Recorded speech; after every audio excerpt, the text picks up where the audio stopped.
Roundtable time now. George Will is off today. Glad to have Cokie Roberts here. Also Dan Senor, senior advisor of the Romney campaign.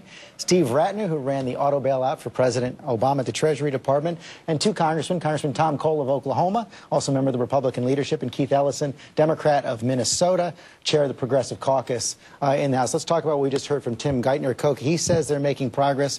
I think it's fair to say he's about the only one in Washington who thinks so this week. Well, Congressman Cole does. I want to hear that then, right? In the agreement. But it hasn't been a very encouraging week for people who think that the fiscal cliff is not something we want to go over.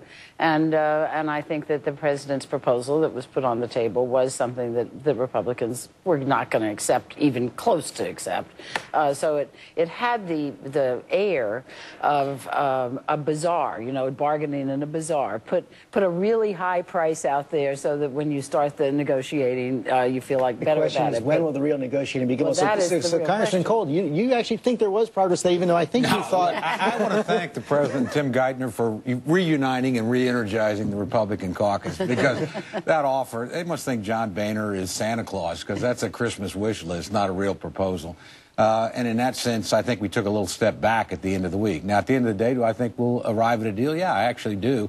But I think it's a lot of tough negotiation ahead of time. But you heard Secretary Geithner right there, and then I want to get Congressman Ellison in on this as well. He says it is now up to the Republicans to come forward with a new proposal. They're not going to come forward with anything new right now. Well, I don't know that there's a little bit of chicken going on here in terms of gamesmanship. The reality is all these tax rates end at the end of the year. And so we're going to have a lot of discussion. I don't think we need to put a formal proposal out on the table. The Speaker's already said revenue's on the table. He's got an idea about how to get there in terms of not raising rates, but finding it in other ways through tax code reform.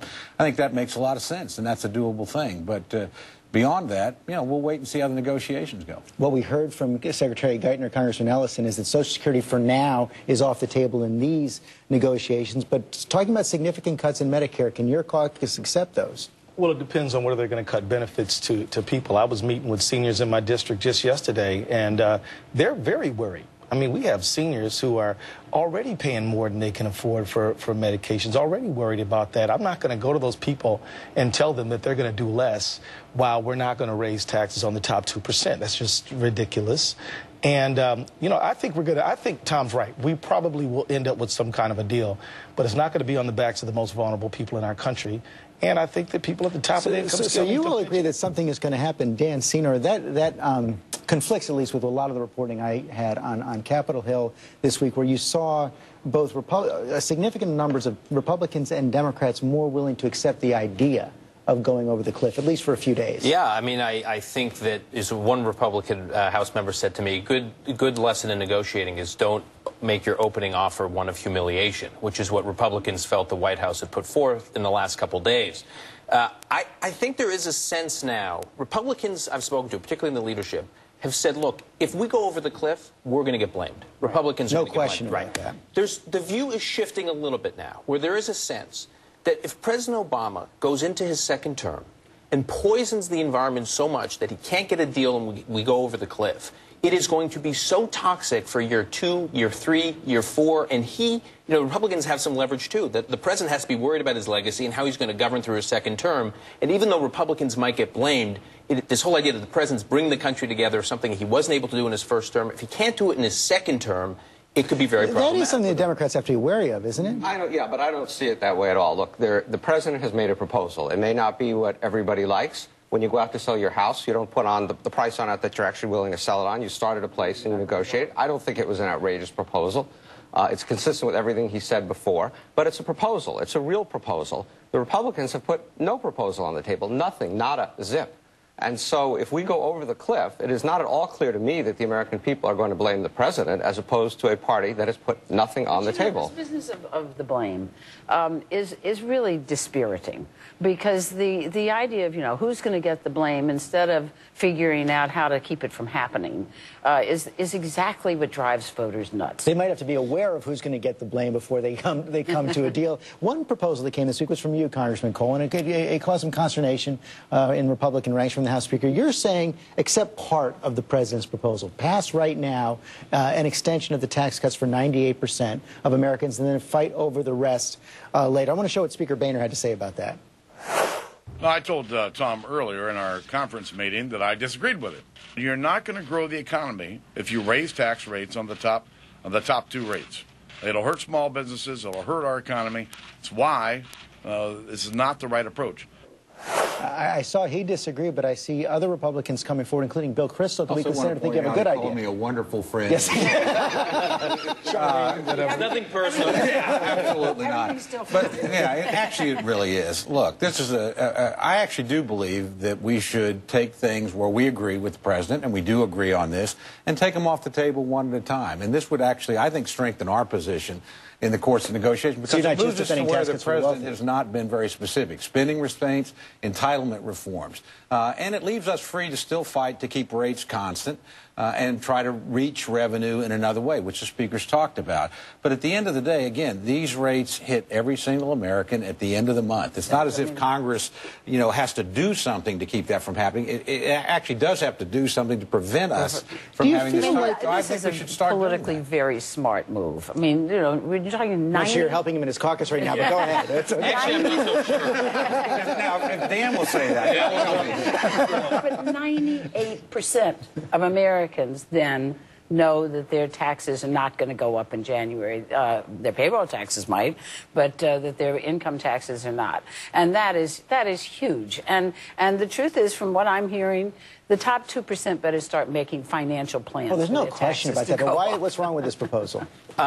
Look, I think there are parts of the proposal that are, shall we say, reasonable. How about that? Reasonable. I'll take it. But I think that the bigger problem here is if the president is sticking to this position, at least for the time being, that he outlined last week, it would be the equivalent of Republicans not putting forward something like Tom put forward. It would be the equivalent of Republicans saying, we want the Ryan budget, we want marginal tax rates cut 20% across the board. I mean, some very extreme position. So it's hard to have sort of a reasonable response to what the president put forward this week. And I'll tell you, Steve, I think he is... Let me just... I think he has dug in. He spent more time on the phone this week, from what I understand, with Steve Israel, the chairman of the Democrats' campaign arm, than he did with John Boehner. He's spending time meeting with people like Richard Trumka and MoveOn.org. You tell me what he's telling those hard left groups about his position and how he can walk back to something more reasonable that someone like Tom is for, given what he's saying to these hard left groups. He also met with quite a number of business leaders, a lot of CEOs, a lot of Republicans this week. He's trying to do something different than he's done before, which is take his message outside of the Beltway, outside of Capitol Hill, and try to bring it to the people. And I'm totally in favor of that. But look, in the negotiations a year and almost a half ago, Speaker Boehner was reported to have offered $800 billion of revenue. The president has asked for $1.6 trillion of revenue. There's a bid, there's an ask. If the Republicans want to get a deal done, let's sit down and try to find... And let me bring that to Congressman Ellison, because we started to see the beginnings of a counteroffer this weekend from Senator Mitch McConnell, Republicans. He told the Wall Street Journal he offered three things. He said we need to see higher Medicare premiums paid by the wealthier, number one. He said a gradual increase in the eligibility age for Medicare and some adjustment to the Social Security COLA. I believe those are all non-starters to you in the Progressive Caucus. Right. Those would be a problem because raising rates and increasing eligibility age is going to hurt people across income scales, particularly low-income seniors and people like that. So that wouldn't work for us. The president's been open to some of that before. Well, here's the deal. The people of the United States believe that Medicare is an important program. They don't want to see beneficiaries cut. Now, if we can find cuts that don't result in cuts to beneficiaries, that's one thing. But we're not going to, after having seen the president win this election, we won the White House, turn right around and undermine the people who helped put us there. I mean, it is interesting. The older voters did vote Republican, and Medicare was out there. I mean, and Paul it was Ryan on the budget. It was on the ballot. Budget was there, and older voters went for. Let's not overstate the president's mandate here either. Remember, he won, but he won with fewer votes and a lower percentage than he got last time. The Republican performance was better than it was 4 years ago. And the reality is, nobody can look at this budget and think that if you don't reform entitlements, you can balance it. You could give the president every tax increase he's asked for, you'd still be in the hole. But it's a matter of where do you balance it? No. Do you balance it on the backs of the people who can least afford it, or people who have been doing pretty well? I don't balance it on the backs of the least supported. But to get a deal, we have a divided government. The president won. We can argue about whether it's a mandate. The Republicans control the House. They have a blocking position in the Senate. There's going to have to be compromise. Right. We have $16 trillion of debt. We have $1 trillion a year deficit. You're not going to solve all that with tax increases. You're not going to solve all that with cutting discretionary programs. We have to fix the entitlement programs. There is no real choice about that. No, we can talk about how we do it. Well, you got to get specific, though, Steve, because when you start talking about fixing the entitlement program, I mean, we're clear Social Security's off the table. What do you mean? No, we're not clear. We're not. No. What Secretary Geithner said is on a separate process, but it's going to have to get it's off the table in these we're talking about between now and 30 days from now. It's also a presidential responsibility. Look, if only Nixon can go to China, only Obama can fix entitlements. I mean, this is preeminently where a president has to lead and has to be specific. You can't expect the Republicans to lead on an area that he's dominant in politically. Oh.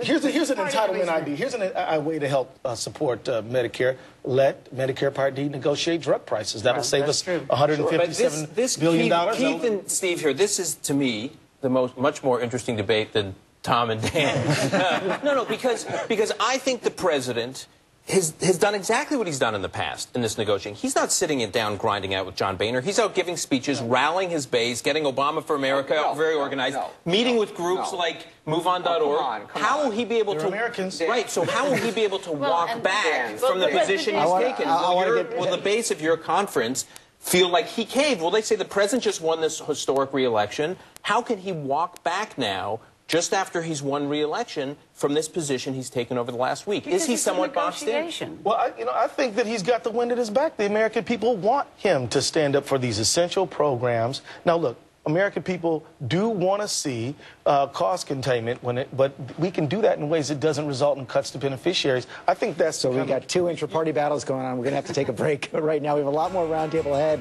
What's next for Susan Rice? More postmortems on Vote 2012.